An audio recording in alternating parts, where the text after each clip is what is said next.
Hello বন্ধুরা, শিমুলের রান্নাঘরে আপনাদের সবাইকে স্বাগত জানাই। আজকের রেসিপি আমি পেঁয়াজ দিয়ে লঙ্কা দিয়ে ছোলা ভাজা। ছোলাগুলো আমি 3-4 ঘন্টা ভিজিয়ে রেখেছিলাম, তারপরে হালকা সেদ্ধ করে নিয়েছি, এরকম হালকা গলে যাচ্ছে। আর এখানে পেঁয়াজ কেটে নিয়েছি আর কয়েকটা লঙ্কা কেটে নিয়েছি। গ্যাসটা অন করে দেবো,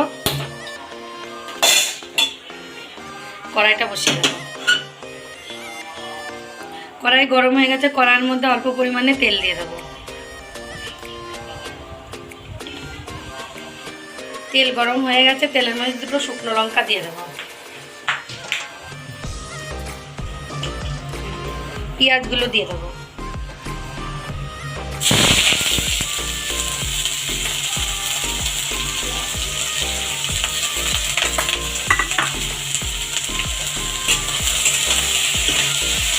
পেঁয়াজগুলো আমি খুব বেশি ভাজবো না, নরম নরম করে ভেজে নেবো।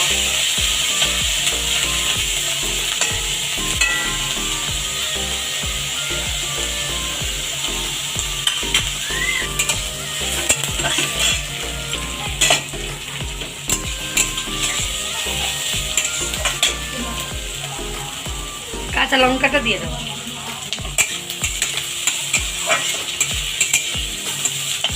আর একটু ভাজা হলে নুন হলুদ দিয়ে ছোলাগুলো দিয়ে দেবো।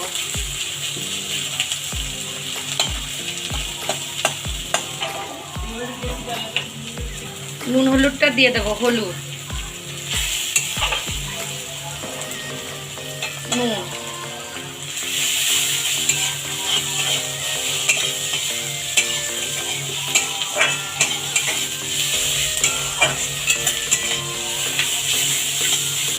ছোলাগুলো দিয়ে দেবো।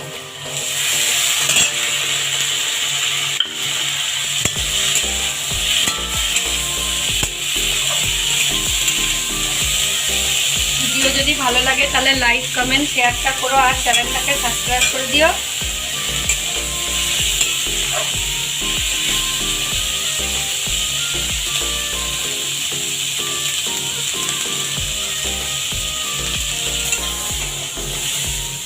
ছোলা ভাজাটা হয়ে গেছে, আমি আর একটুখানি নাড়াচাড়া দিয়ে নামিয়ে দেবো।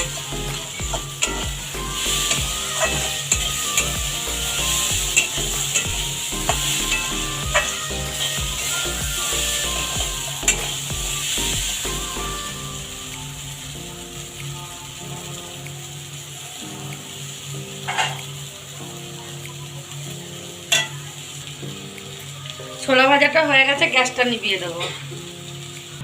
ছোলা ভাজাটা হয়ে গেছে, আমি অন্য পাত্রই তুলে নিয়েছি। আমি এবার একটু বিট নুন ছিটিয়ে দেবো।